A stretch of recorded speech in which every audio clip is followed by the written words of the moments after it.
Muy buenas tardes. El día de hoy vamos a estudiar un poco acerca de la aportación de grandes pensadores en el siglo XVII y el siglo XVIII. Mi nombre es Laurelena Rivera García. Estoy estudiando el primer cuatrimestre de la licenciatura en Pedagogía en la Universidad Británica. La asignatura es Historia General de la Educación 1 y el tema es la recopilación de 10 autores que influyeron en los siglos XVII y XVIII. El docente asignado para esta materia es el maestro Víctor Manuel Guadarrama Cedillo y hoy es 12 de febrero de 2022.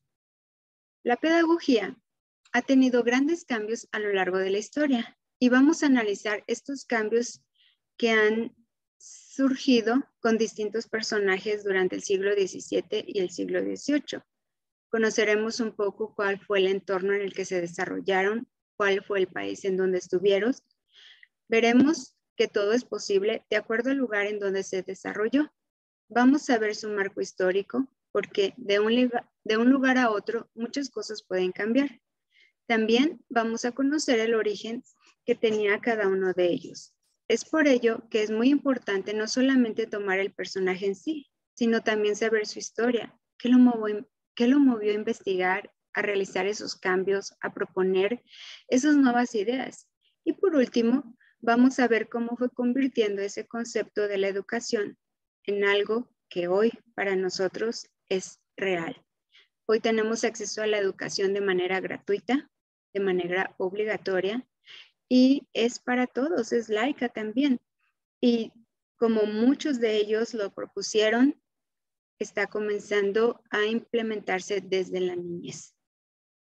Así que con esta breve introducción damos paso al estudio de estos 10 grandes pensadores que se desarrollaron en una época en donde los reyes gobernaban, donde todo mundo le daba cuentas al rey y el rey solamente le daba cuentas a Dios. Ellos también se desarrollan en una etapa de transición entre el empirismo y el realismo.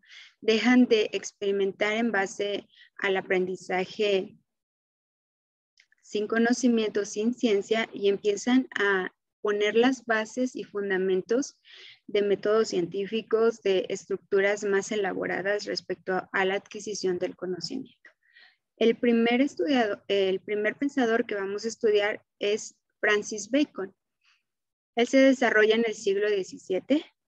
Francis Bacon nace el 22 de enero de 1561 en Londres, en el Reino Unido, y muere el 9 de abril de 1626.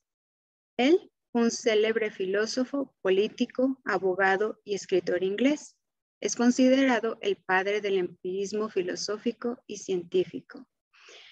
Dadas tantas profesiones que él tenía, le permite dar un amplio y grande enriquecimiento y a las aportaciones que él hace. Bueno, Francis Bacon usa el método inductivo para llegar al conocimiento. El conocimiento, dice Francis Bacon, que se obtiene a través de los sentidos, de lo que los niños tocan, ven, perciben, de su entorno, de las personas también con las que conviven, y a partir de eso el niño es capaz y las personas de generar conocimiento. Francis Bacon introduce el uso del ensayo, que actualmente es muy usado. Promulga la necesidad de comprender la naturaleza, tanto de lo que nos rodea como de nuestro interior, a fin de encauzar al hombre en la dirección correcta para prosperar. Pensaba que la mejor ciencia es la que se institucionaliza y se desarrolla por grupos de investigadores y no la que permanece de manera privada como resultado de la labor de los individuos aislados. Él marca el inicio del método científico y coloca las bases que hasta ese entonces no existían. Actualmente utilizamos el método científico, pero es interesante conocer cómo antes de Bacon no había. Él fue el primero en poner las bases, promueve la observación y a través de la observación genera las tablas de presencias, las tablas de ausencias y la tabla de grados. De esta manera motiva a hacer comparaciones en las propuestas y en las observaciones realizadas. También él dice que, bueno, en base a la observación tú puedes generar todas las teorías que tú quieras, pero tienes que ir quitando todas aquellas que compruebes una falsedad en esa teoría. No debes de buscar que la teoría sea verdadera, tienes que buscar exactamente lo contrario. Y esto Francis Bacon lo llama buscar la falsedad de las teorías. Él muere de neumonía y hizo grandes aportaciones a la pedagogía. El siguiente es René Descartes, conocido sumamente por la frase que él mucho decía y era, pienso, luego existo. René Descartes nace el 31 de marzo de 1596 en Francia y muere el 11 de febrero de 1650. Él fue un filósofo, matemático y físico francés. Es considerado el padre de la geometría, de la filosofía moderna y de la aritmética. Dentro de las cosas que él aporta a la pedagogía, bueno, él dice que el empirismo y el idealismo, aunque contradictorios en apariencia, se complementan en educación y dan lugar a la pedagogía realista que caracteriza a esta época. Descartes comienza el método de la educación conforme a ciertas reglas. En el orden moral y social, cultiva el espíritu de la tolerancia respecto a la personalidad y a la fraternidad. Descartes dice que el docente debe de guiar y de poner en duda al alumno. Y de esta manera, el aprendizaje que el alumno adquiere es más idealista en base a lo que él ha razonado que memorizado de lo que hemos venido estudiando, de que anteriormente el alumno aprendía repitiendo y memorizando. René Descartes llega aquí diciendo que no, hay que poner en tela de duda el conocimiento que tú le transmites a tu alumno y de esta manera él llega a generar ideas. La obra principal de René Descartes es El discurso del método. Él muere de neumonía y es considerado que las mayores aportaciones que él hizo a la educación y a la pedagogía fue gracias a su preparación constante y a que nunca dejó de apostar por la buena educación y mientras más se puede estudiar, más se puede aprender y aportar. El siguiente es Juan Amos Comenius. También se desarrolla en el siglo XVII. Él nace el 28 de marzo de 1592 en República Checa y muere el 15 de noviembre de 1670. Amos Comenius fue teólogo, filósofo y pedagogo. Al igual que los demás que hemos estudiado, tiene más de una profesión, lo que le permite también enriquecer sus aportaciones. Comenius es el fundador de la didáctica y en parte de la pedagogía moderna. Es de los más grandes en la educación y en la pedagogía. Él afirma que el hombre no puede llegar a ser hombre si no es educado. Un niño va a ser hombre hasta que sea educado. Tú puedes llegar a la edad adulta, pero si no estás educado, pues sigues siendo un niño. La educación te va a dar esa oportunidad de pensar, de madurar, de generar ideas, de trabajar en ti mismo, de educar esa mente. Y eso es lo que Comenius comenta. La educación debe de aplicarse a todos desde la infancia. ¿Por qué? Bueno, pues por eso, para llegar a formar hombres educados y no solamente formar individuos en la sociedad que no usen su razón, que no tengan y levanten el valor de decir sus ideas y de decir lo que piensan. Divide la escuela en 6 clases, estableciendo así el principio de la enseñanza graduada. Actualmente todavía está implementada el uso de grados en la enseñanza. Comenius es considerado el maestro de las naciones. Un dato interesante de él es que su nombre, Juan, lo pusieron sus padres en honor a Juan Hus. Ellos eran seguidores de este reformista y en honor a él es que le ponen el nombre de Juan. Y así es como se forma el nombre de Juan Amos Comenius. Juan Hus fue un reformador, al igual que Martín Lutero, que Calvino, perdón. Y bueno, pues sus padres le ponen este nombre así a Juan Amos Comenio.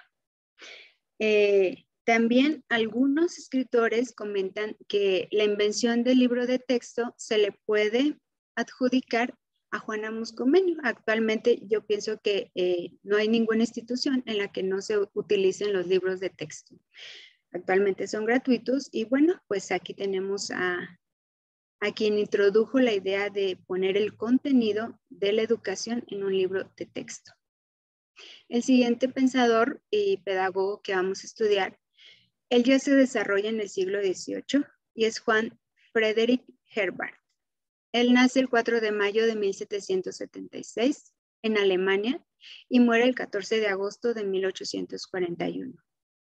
Herbart fue filósofo, psicólogo y pedagogo. El tipo de enseñanza de este pedagogo es a través de la experiencia, orientada hacia el desarrollo de la libertad interna. Considera que la educación moral e intelectual van juntas y se basa en dos procedimientos para captar la realidad de la aprehensión y la reflexión de una manera centrífuga y centrípeta, de dentro hacia afuera y de afuera hacia adentro. Básicamente, él establece las bases de la teoría de los grados formales. Nacido en Alemania, sus aportaciones frecuentemente tienen una excesiva sistematización debido a la cultura en la que él crece. Herbart dice que el alma humana es una hoja en blanco y que no hay ideas innatas, sino que en base a la experiencia, esa hoja en blanco se va llenando de conocimiento. El siguiente es John Locke. Igual se desarrolla en el siglo XVIII. Locke nace el 29 de agosto de 1632 en el Reino Unido y muere el 28 de octubre de 1704. Él fue filósofo y médico inglés. Dentro de sus ideas complejas, la actividad más importante que él aporta a la pedagogía y a la educación es la abstracción. La obra principal de Locke es el ensayo sobre el entendimiento humano. El objeto de este libro es investigar el origen, la certeza y el alcance del conocimiento humano. Coincide en que el objeto del conocimiento no son las cosas, sino las ideas. Sostiene que hay una ley natural que rige a la naturaleza y al hombre y que es para este una ley moral, ya que puede acceder a ella a través de la razón.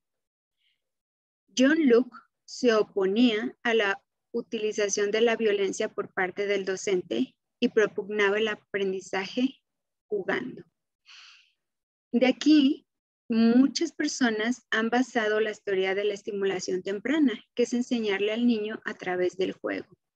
Y no solamente desde que nace, sino desde el vientre materno, cuando mencionan que cuando un niño es estimulado a través del juego, él relaciona el aprendizaje de una manera amigable y de esta manera cada conocimiento que él adquiere lo guarda, no solamente para ese momento, no solamente para un examen, sino que lo hace como un aprendizaje de vida.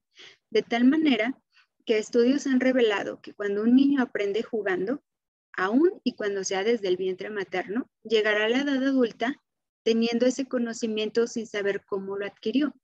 Ahora, ¿por qué no se implementará este tipo de aportación de este grande pensador John Locke actualmente? Si ha tenido resultados y si sí se ha aplicado. Bueno, pues eso tal vez lo estudiamos más adelante. Y en la conclusión vamos a aprender un poquito de por qué no es que se aplican estos grandes aportes que han hecho estos grandes pensadores y pedagogos. Entonces, bueno, John Locke muere de un infarto al miocardio y él también, aparte de hacer estos grandes aportes a la pedagogía, como filósofo también aporta la idea de la libertad. Él hace una teoría que se llama la teoría liberal. y se ve reflejada en la Declaración de la Independencia de Estados Unidos. Actualmente todavía está regida a través de que todos tienen el derecho de la libertad. Y yo creo que sus aportes de John Locke han tenido a grande alcance porque todavía se siguen implementando. Yo pienso que todavía se van a seguir implementando. El siguiente que vamos a estudiar se llama J.J. Rousseau. Él se desarrolla en el siglo XVIII, nace el 28 de junio de 1712 en Ginebra, Suiza, y muere el 2 de julio de 1778.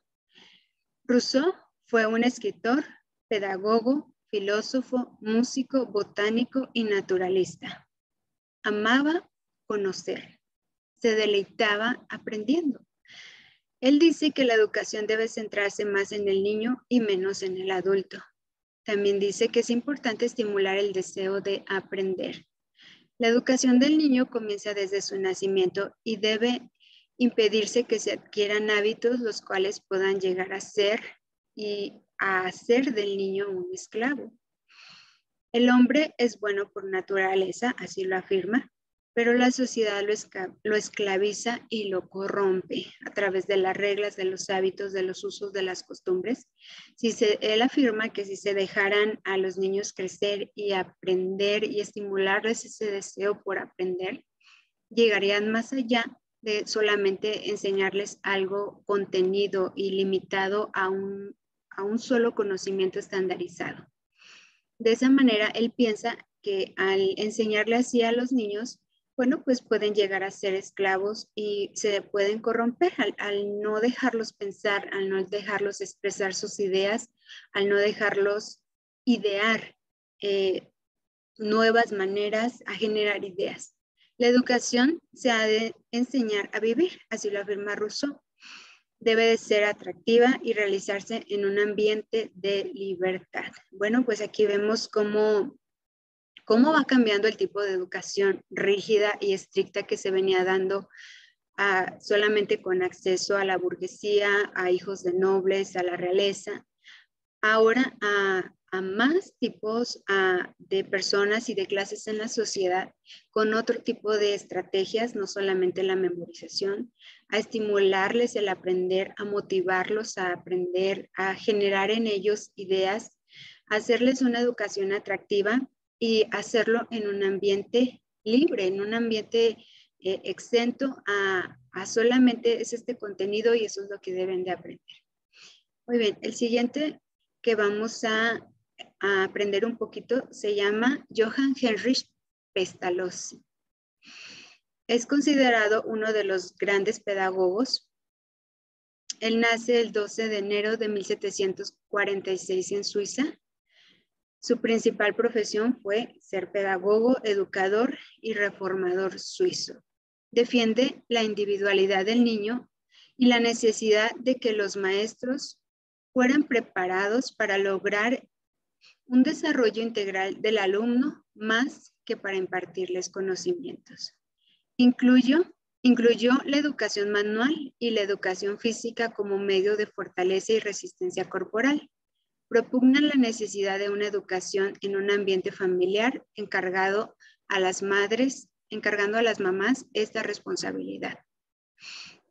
Pestalozzi era partidario de la coeducación, es decir, una educación mixta, y defendía la existencia y la necesidad de la creación de instituciones para niños carentes de recursos económicos.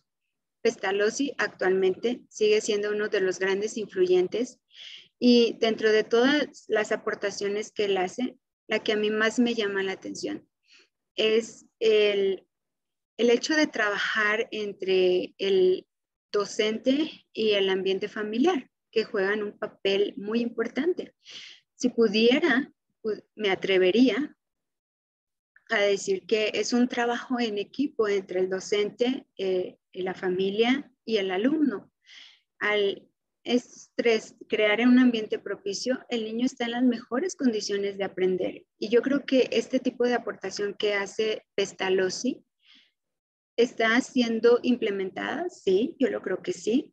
Y el hecho de que la responsabilidad recaiga sobre la mamá no lo considero como impositivo, al contrario, en el siglo en donde él se desarrolla era el papel de la mamá, quedarse en casa, encargarse de los esclavos y los tenían, de las compras, de que toda la clase funcionara bien. Entonces tenía más tiempo de pasar tiempo con los hijos y de esta manera, trabajando a un lado del docente, podrían obtener un mejor resultado. Así que para su época era muy buena aportación y sigue siendo porque actualmente no todas las madres trabajan.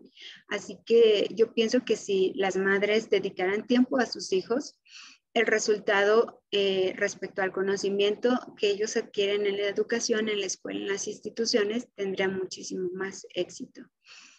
La idea de que los niños que no tenían los recursos para asistir a las escuelas, se les diera la oportunidad de acceder a la educación, fue una idea que actualmente ya está implementada. La educación es gratuita, los libros de texto es gratuitos y no importa el nivel socioeconómico que tengan, tienen derecho a la educación. Esto lo marca el artículo 3º de la ley. Muy bien, el siguiente también se desarrolla en el siglo XVIII y es Denis Diderot. Él nace el 5 de octubre de 1713 en Francia y muere el 13 de julio de 1784. Considera que la ciencia se basa en los hechos. Él fue novelista, poeta, matemático y crítico del arte. Diderot es un pensador iluminista que destaca de la función de la razón y también del ejercicio de la duda más radical. Piensa que la física experimental está avanzando mucho a costa de las matemáticas. Diderot hace grandes aportaciones, hace un empuje intelectual y es considerado un grande erudito en lo que él expone frente a los demás. Él impulsa el hecho de crear en los estudiantes un espíritu crítico, que ellos se cuestionen, que ellos se pregunten, que no se queden con lo que les digan, sino que vayan más allá, que investiguen, que cuestionen, que vayan al fondo del conocimiento que les está siendo transmitido. Para su época, pues no era muy común, sin embargo, es una propuesta demasiado interesante, utilizada ya a niveles más altos en la educación, pero muy buena. El siguiente que vamos a estudiar se llama Jean Larron de Lambert. Nació el 16 de noviembre de 1717 en París, Francia, y muere el 29 de octubre de 1783. Él fue matemático, filósofo y enciclopedista francés. A él se le debe el intento de describir la historia del origen y del desarrollo del saber humano.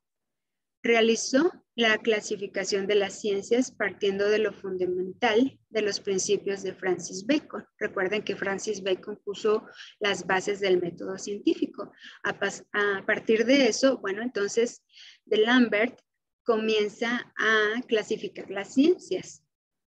De Lambert es enemigo de la teoría cartesiana y de las ideas innatas. Él no congenia muy bien con René Descartes, que fue el creador de las coordenadas cartesianas y de las ideas innatas. Sin embargo, los aportes que él realiza son muy buenos y el hecho de que ya una vez segmentada la educación en grados, ya una vez que se le enseña al alumno a pensar, a generar ideas, a darle acceso a todas las clases sociales, ahora las ideas de Lambert de enseñarle a partir de separar las ciencias, no darle el conocimiento completo al niño, es una idea que todavía actualmente así se imparte en unas escuelas, no te dan toda la información, sino que van segmentadas, van clasificadas a través de materias. Entonces su aportación es muy buena. ¿Está implementada? Sí, sí está implementada. La historia de Lambert es también muy interesante. Él nace, tiene padres, tiene papá, tiene mamá, sin embargo, lo abandonan a las puertas de una iglesia.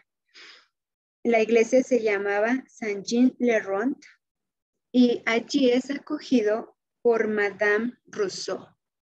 Entonces de ahí se compone su nombre, del nombre de la iglesia con el apellido de la Madame que lo acoge como hijo. Y así es como surge su nombre.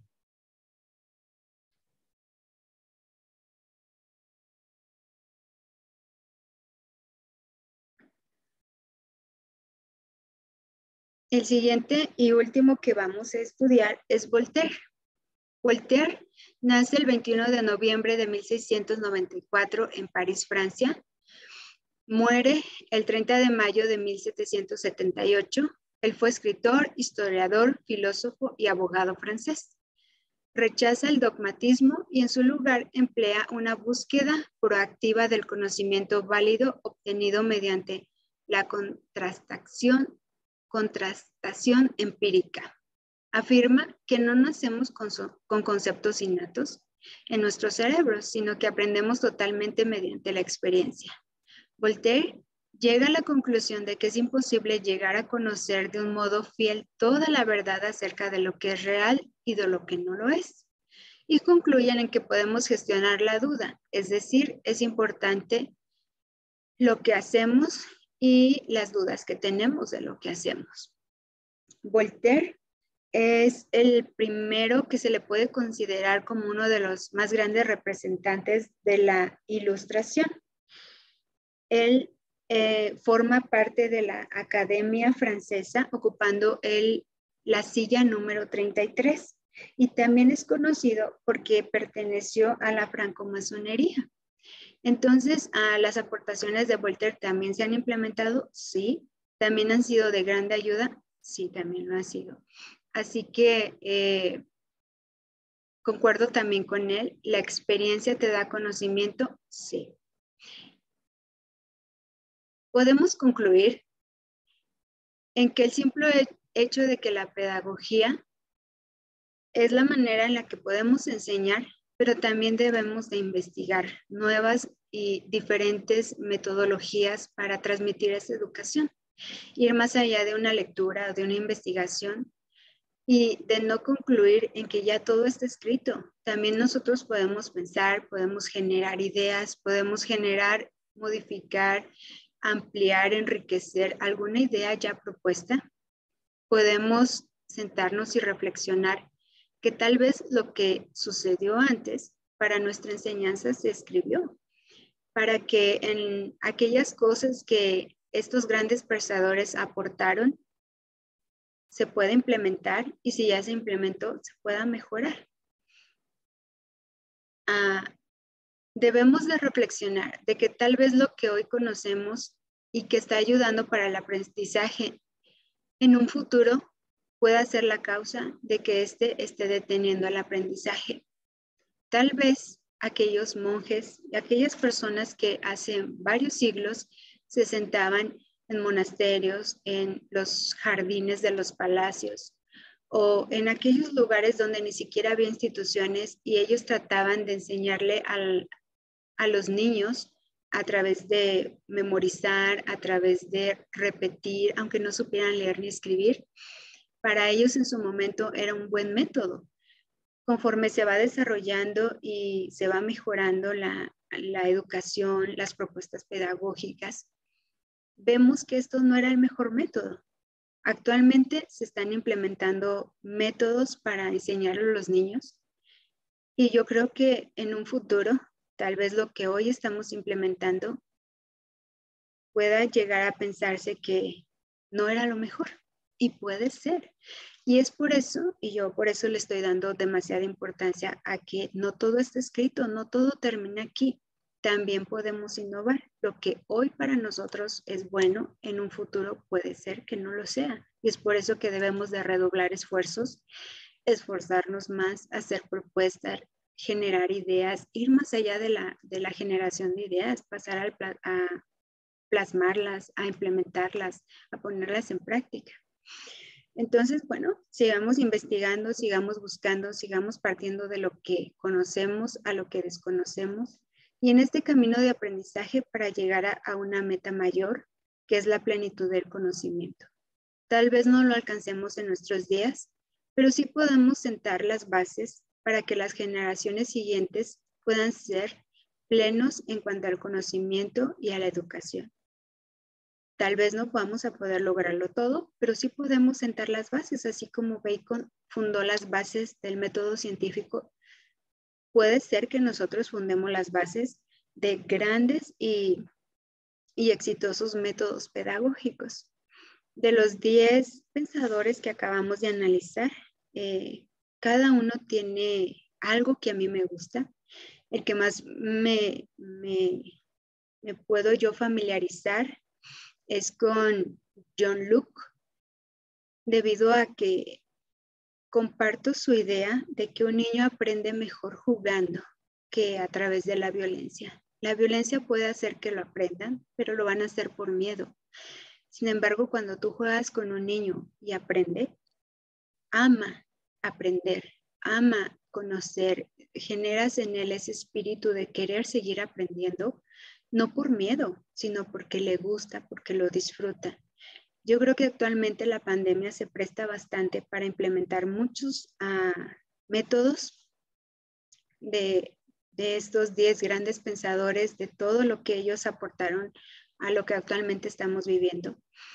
Y a través del juego, hoy que tenemos la libertad de estar en casa, podemos implementarlo. No todo es estar repitiendo, tampoco no todo es estar jugando, pero sí podemos hacer, si podemos en la balanza, un equilibrio para saber y darnos cuenta que lo que le estamos transmitiendo a los niños lo están asimilando, lo están entendiendo y va a ser más fácil que lo apliquen ya de manera práctica. Y hasta aquí queda el video respecto a estos 10 pensadores. Podemos quedarnos con muchos aprendizajes. El que quisiera que nos quedáramos es el siguiente. Nunca demos por sentado que ya está todo descubierto. Siempre hay cosas nuevas por descubrir.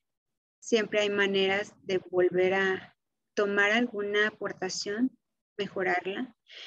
Y que no olvidemos que el objetivo final que tenemos al estar estudiando esta historia, que es sumamente enriquecedora, es sumamente cautivadora de cómo se fue dando la historia, es para que aprendamos en qué se equivocaron ellos, si así lo podemos llamar, que podemos rescatar, que podemos implementar, y en la medida que conozcamos de cómo surge la educación, de dónde venimos, tendremos menos margen de error a cometer las mismas equivocaciones que tal vez se llegaron a cometer.